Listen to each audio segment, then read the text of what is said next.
everyone, and welcome to an XTIVIA webinar, delivering the information you need for the business future you want. We are sharing our knowledge to help your business thrive in today's new normal. My name is Alex Killian, and I'm the video producer here on XTIVIA's marketing team. And today you'll be hearing from some of our Microsoft experts. VP of Sales and Marketing of our GovCon division, Paul Skerpsky, Business Development Manager, Mark Lahart, Microsoft CSP Advisor, Sherry Roland, and Business Development Manager, Karen Crow. To tell you a little bit about our company before we dive into the webinar this morning, for nearly 3 decades, we've been providing a variety of expert IT services to hundreds of businesses in countless industries. If you can imagine the business outcome, XTIVIA can create it with technology. And this is the 5th webinar in our Microsoft webinar series. You can check out the rest of these in our on-demand webinar library on our website. We'll be sending the link to that after the webinar today, or if you're watching on demand, you can see that in the description below. And we've got more webinars coming up every Thursday, so make sure to come and register for those to see all of the great info we've got for you. And with that, I'm going to go ahead and pass it over to Karen. Thanks, Alex. So as a Gold Microsoft partner, XTIVIA is able to offer a lot of solutions to our customers, from the customer experience all the way to cloud solutions. And this includes the products, but also the support and implementation if you need it. And then today, if we go over to the agenda, we are going to talk about licensing. So what does it mean to get a license with Microsoft for Microsoft 365 or Dynamics 365? We're going to cover changes to the Microsoft license model, so kind of the history of where they've been with licensing and where we're at now. Cloud subscription options, Microsoft Cloud products, from Business Central to Power BI to Dynamics 365 Human Resources. And then we'll go over a little bit of compliance and what that means if your company requires you to be compliant in the software area, and especially with the cloud products. So when you have your software in the cloud, what does that mean, and what do you need to do to make sure that you're doing it the right way? And that includes government cloud, and then we'll end it with trial subscriptions. So our first poll question, a screen will pop up and you'll be able to answer this question. Do you currently have Microsoft licenses? And this may be a funny question to you, like, of course I do. Or maybe you just have it for home products, but not for work. So just tell us what you think here about what you're doing now in the Microsoft sphere. Maybe you bought a license a long time ago, and you haven't bought anything since, or you just recently did.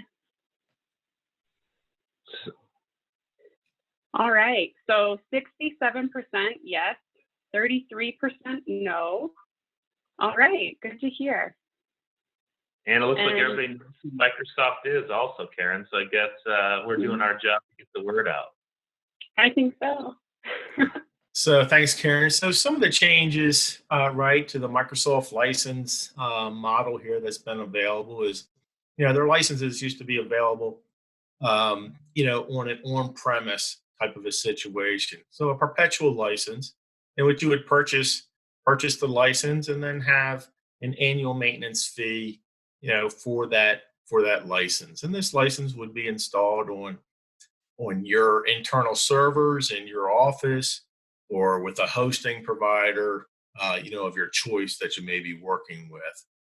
And so now, right, available, and it's been available for some time now, but really to have the license options of subscriptions, or your SaaS model of a license. So, the obvious advantage to subscriptions are that it's hosted in Microsoft's Azure environment. And then you get to take advantage of new releases as they become available, and you're paying just a monthly fee for this service and for the use of that license. In regards to the enterprise agreements, this used to be the model in which all these different types of licenses that are offered through Microsoft were available. And now where Microsoft is heading is really into this cloud subscription or a CSP type model, which XTIVIA is part of. So for companies that have 500 employees or 500 licenses and subscriptions and devices, they're staying on the EA agreement. But for companies under that, they're moving them or trying to transition these companies into the CSP model. Again, which XTIVIA can help you with that licensing. We can certainly help you move there too. And Mark, just to add to that, we've gotten a lot of calls, from existing clients and prospects about that migration to the cloud. Are there any special license offers? And oftentimes there are. Like right now with Business Central, which is the cloud ERP product.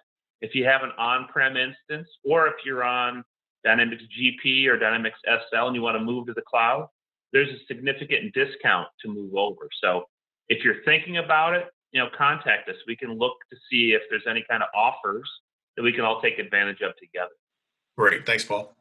All right. And these are some of the cloud subscription options. So when we talk about options, we're kind of talking about what sphere you're in. So commercial is for most folks.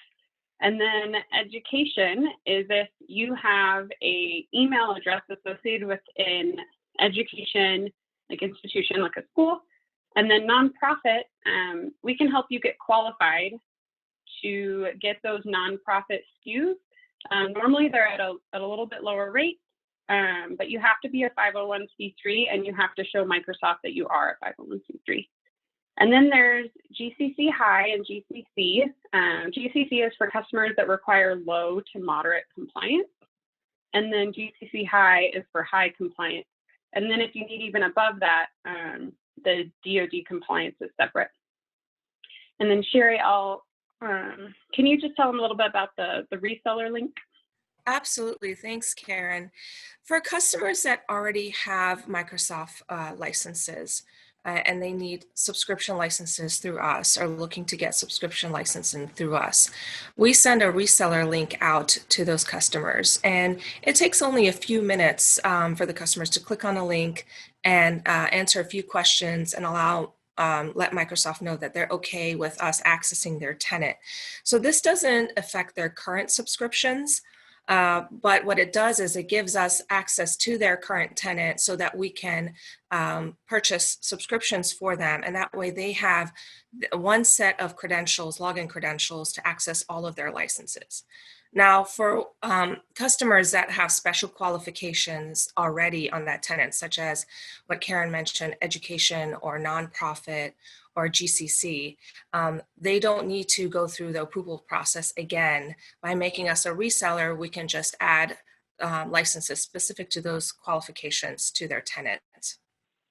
All right, so this poll question, are you familiar with the other licenses Microsoft offers other than the Office suite? Have you heard of them? Or no, I only know of Word and PowerPoint, or maybe you have the full suite of Microsoft licenses. Just let us know here. And one of the things that's happened is Microsoft has really shifted from a desktop organization to an enterprise organization. So I think we should see this shift of people that are using more than Office. So it'll be interesting to see what our results are of the poll. All right, and the results are up, and we've actually got an interesting mix. So about 75% have heard of some, and 25% say that they have some. So it looks like most people are using more than just Office, and that's in line with what we've seen out there. All right, so this leads to the next topic, really, is to talk a little bit about the Microsoft Cloud Solutions and Microsoft's focus as a business. And this happened about 4 years ago. Satya Nadella, the CEO, he wanted to transition Microsoft from an on-prem organization to an organization that focused on the cloud and mobile. So what you'll see is with Dynamics 365, all of these things are cloud-based with access to get to the application from your mobile device. So whether you're on an Apple or Android device, and you want to get to Business Central, which is the cloud ERP, or the CRM components, sales, marketing, customer service, you can get there from that cloud. And whether it's your browser on your desktop or your phone, just a great way to connect and be able to leverage the technology that you bring to work today. We highlighted project operations also. So it was the old PSA product.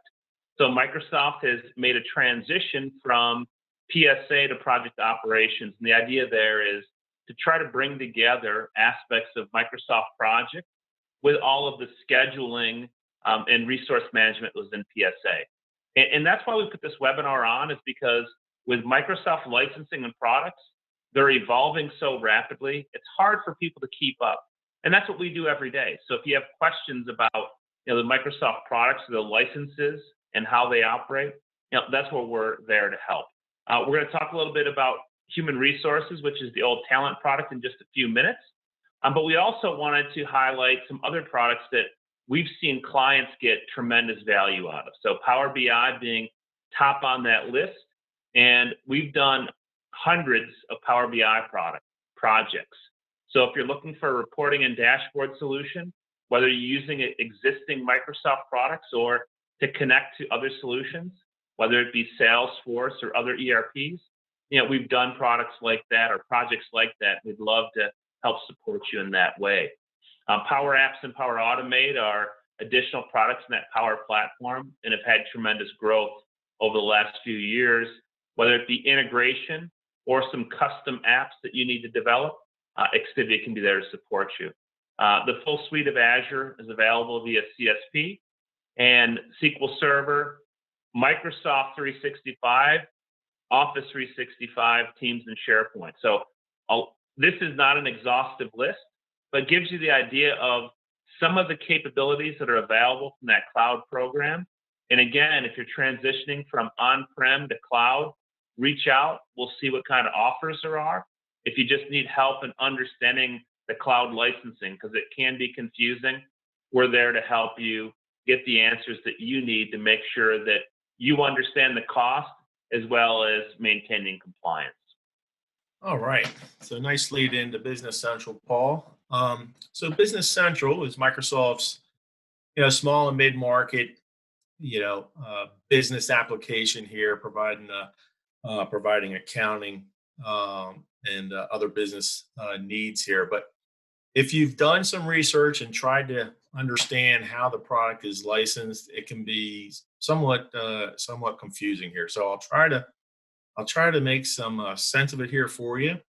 So if you look at really, there's two categories here for licensing. You could be a Business Central Essentials, or you could be a Business Central Premium. And the difference here is you need to sort of understand the capabilities that your business needs, and then that'll drive you to which category you need to be. So essentially, if your business really is back office accounting, maybe managing projects and jobs, distribution, warehousing, you would fall under Essentials. But if your business has production and manufacturing needs or service, then the license category you need to be in is called Business Central Premium. And those are the user kind of licenses where you start with. And then from there, you're going to move into defining how many users do you need.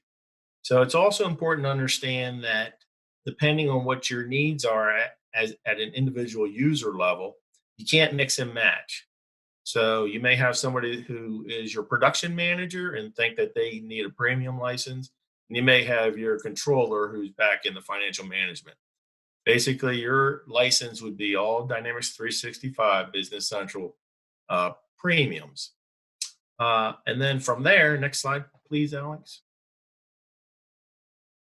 And then from there, you determine, okay, what type of users do I need?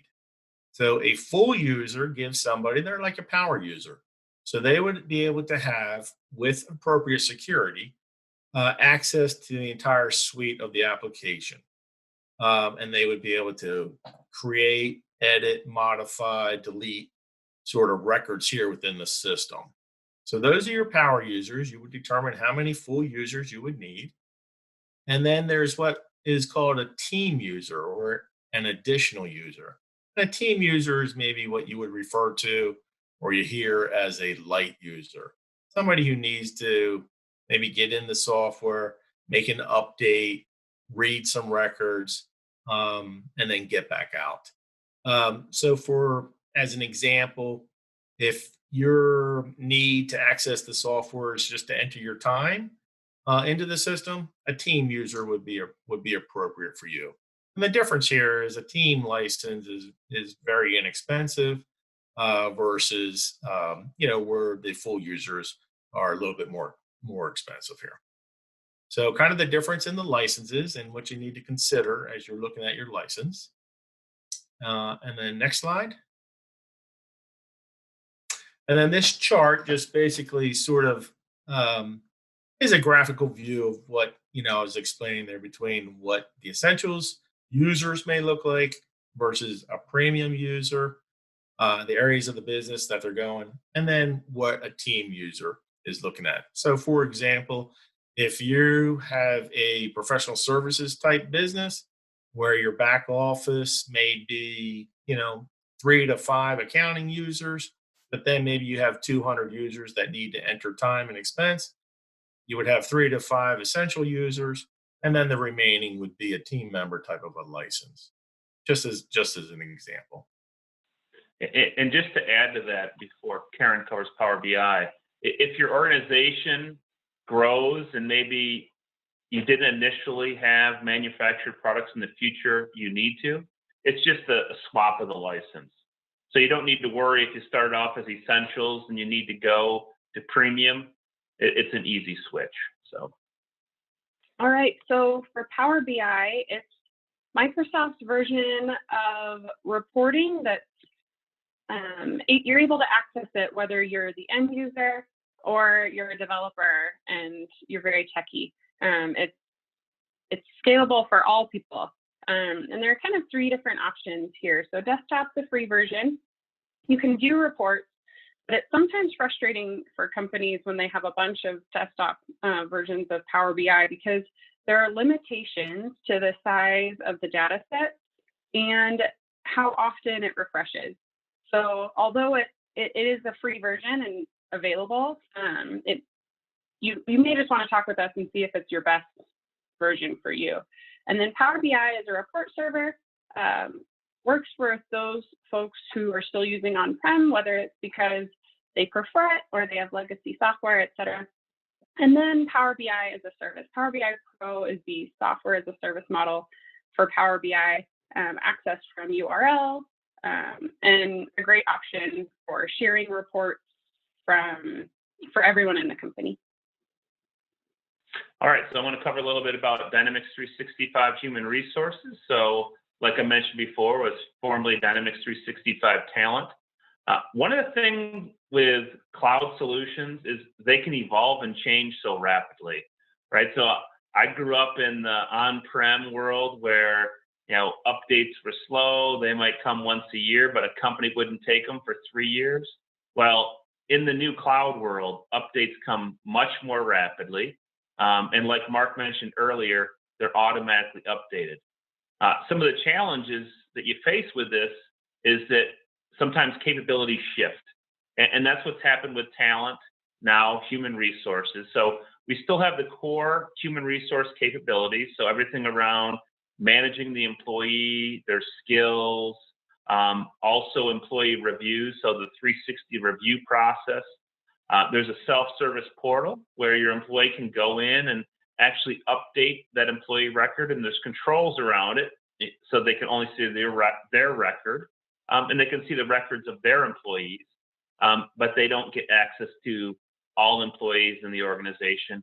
And you can also control what they see. So security is paramount in making sure that people just get access to the information that they should have access to. One of the things that happened in the last year, and this has been a frustration for our clients, as well as the market in general, is that, as Microsoft refines their vision for human resources, one of the things that they did is they acquired LinkedIn. And LinkedIn is kind of the hub for a lot of companies for how they attract talent. So Microsoft decided to make this shift to take the attract and onboarding apps inside of HR, and they're moving those over to LinkedIn. So for anybody that already has those capabilities, they've been informed that they can continue to use them, but they will be eventually deprecated, and those are going to be pulled into LinkedIn. So if you've got questions about not only the licenses, but the products, whether it's the direction that Microsoft's going or things that you should be aware of, this is what we live and we eat, breathe, and sleep it every day. And we're happy to provide you with our knowledge, not only from working with clients, but also interaction with Microsoft. So human resources is a great example of how the application has changed rapidly, and we can help to educate you on those changes and what's best for your business. Next slide, Alex. So we speak a little bit here about compliance. Do you understand or know what your compliance needs are? So no, please help me. Yes. Yes, I have government contracts, or no, I'm a commercial business. I'll be interested on this compliance piece because we hear, because our group focuses on government contractors, we hear about compliance all the time, but there's more than just compliance for a government contractor. And I know you're covering that in a little bit. So I'll be interested on these results. Oh, okay. Oh, very good. So 50-50. So on government contracts as well as other compliance needs. Okay, great. All right. Well, if you've tried to navigate and understand a little bit about compliance here and navigate through Microsoft, maybe you've seen this chart that they have developed. It certainly has helped us as well as probably potential folks just looking to see where they need to be. So depending on what your compliance needs are for your business, you can look in the left column here and kind of see some of the compliance needs that you may need to meet and provide in your environments. And then you can see the chart that gives you an idea of which Azure environment will meet your needs and provide you the compliance that you need to adhere to here. So, the first column is really just a commercial client under Azure Commercial. It could be any client, right, that needs that compliance levels here that you see on the left-hand side. Where we get a lot of questions coming from the government contractor side of the business is folks needing to be, either ITAR compliant or CMMC compliant, or we hear NIST 800-171 compliance, or maybe they need to move their Office products now into a GCC high type of an environment. So these types of compliance needs are going to require you to be in the Azure government cloud. And that's an environment that we've got a lot of experience with, helping clients not only move their, say, Office environment to the GCC high environment, and then the migration process that's a part of that, but we can then also just help put your whole entire business platform into that environment.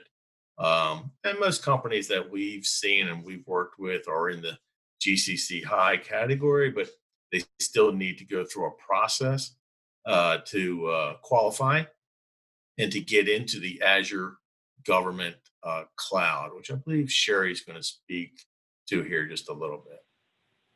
Thanks, Mark. So the government cloud portal is for customers that have high compliance requirements. Then they qualify for GCC High or DoD. For this, Microsoft requires approval in order to get those customers Azure government and to get them onto the government cloud. And there's a link that Microsoft that we send out to customers, and it takes only a few minutes for the customers just to fill out basic it's a basic questionnaire about their organization.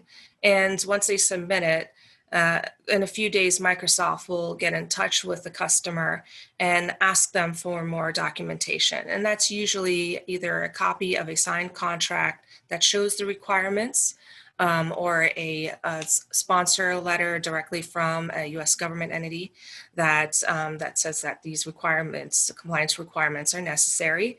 And once that's submitted, about a week to 10 days after submission, Microsoft will come back with their answer, whether they approve the customer or not, and if they're eligible. And also, this process, sometimes total process, takes 2 to 3 weeks. And once that's finished, then we move on to getting the customer set up on the Azure government, and we can start the setup and have the customer finish the setup the way they want. Or as always, we are here available to help with the setup as well if anyone requires assistance. Hey, sure. One thing I'd like to add, we've been talking a lot about the Azure instance, right? But some of the Microsoft products might not be on the government cloud. So if you're not sure, we can find out for you, right? So, and oftentimes there's confusion on the ERP side because they've got 2 cloud ERPs. They've got Business Central and Finance and Operations. So if you have specific client needs and you're not, or compliance needs and you're not sure, does the application I'm looking at give me the compliance I need? Reach out, let us know. We're happy to, do the research if we don't know and get you the answer. So the poll question here, choose your current Microsoft scenario. So we want to get a feel for whether you have perpetual licenses or subscription, both or none. So kind of get a feel what category, what percentage of you fall into either one of those categories. Yeah, and it's funny. We used to do all these on-prem events, right? So we would have events at Maggiano's, and one of the questions I'd always ask is, who has Office 365 licenses? And I remember from the early days, it would be sparse, 2 or 3 people, and then as we move forward last year, we'd have scenarios where 20 to 25 people would be having their hand raised. So now we have to do a virtual hand raise. So drum roll, please, Alex. What's our answer on the Microsoft license scenarios? Wow, that's interesting. So it's actually spread pretty evenly. We've got 25% looks like they've refused to move to the cloud and they just have perpetual licenses. On the subscription side, at a much higher rate. And then we got a lot of people that still have both perpetual and subscription. So interesting. All right. So these are some of the trial subscriptions you can get with Microsoft. And a trial is just 30 days of trying out the product to see if it's something you like. And these are a few, this isn't a full list, but these are a few you can trial right now. And the list is always changing, but as of right now, this is kind of what it looks like. For Dynamics 365, Business Central Premium, and Customer Engagement Applications. For Microsoft 365, some of the different licenses there. Microsoft 365, if you don't know, is sort of Microsoft's Office 365 plus some software. Visio is a workflow app. And then project plans for project managers, including Gantt charts and other things like that to help you plan your projects.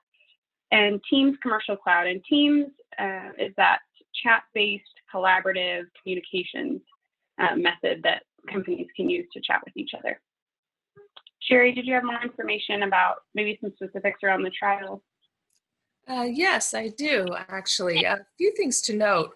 The trials last 30 days, and that's it starts from the order date. And within 30 days, if the customers are interested in keeping their data in there and continuing on to a paid subscription, they can do that, but it has to be done within 30 days before it expires. Now, once it's expired, the customer can't get that trial again or extended. But they can have multiple trials going on at the same time. One of the popular combinations that I've seen is the Dynamics 365 Business Central Premium and the Dynamics 365 Customer Engagement applications, where customer wanted to get both trials at the same time. If you are interested in getting these trials, definitely reach out to us, info@xtivia.com, or you can reach out to any one of us and we'll get you set up. Yeah, sure. That's great. And the other thing to note is that on those trials, sometimes people want to do like a little proof of concept with their data, right? So if you want to work with us to, better understand how it would actually work for you with your scenarios, we can hop in and help you with having a trial that, to start incorporating some of your information. Excellent. Thank you all so much for all that information. Looks like we've already gotten a few poll or Q&A questions in. So first up, what are the benefits of having Microsoft licenses through the cloud versus the on-premise option? Mark, you want to take that one? There we go. Yep. Yeah. I think one of the main advantages is the fact that you don't, it's in a cloud environment. You don't have an infrastructure and the investment to maintain an infrastructure of an on-prem solution. So you've got your application, you're paying a monthly cost for this, and then you're getting the updates, right? The maintenance already included in this application. So I think that's a strong advantage for having a subscription, cloud-based application there. But one of the things that I love is that ability to scale up and scale down, right? So in the old world, as your business grows, you needed to go buy new servers, right? And then you'd wait for them to show up or try to plan it in advance. Now you can scale the business up rapidly or scale it down. We certainly don't want to see clients have to scale down, but you could never do that before. So now it gives you the ultimate in flexibility with this idea of reducing the IT burden. And we already know that in the world we're in today, IT is overstressed. So if we can take that load off by delivering cloud solutions that are priced affordably and allow you to scale up and scale down, really a great solution for companies to get the most out of their investments in technology. Great. Okay. Our next question we've gotten in: if I have questions about Microsoft licensing or products, what level of support does XTIVIA provide? Karen, I guess I'll take that one. So, on the licensing side, certainly we can take care of all your licenses, right? So if you need to add or change licenses, we also have a client portal, so you can do that stuff. You don't need to contact us to do it.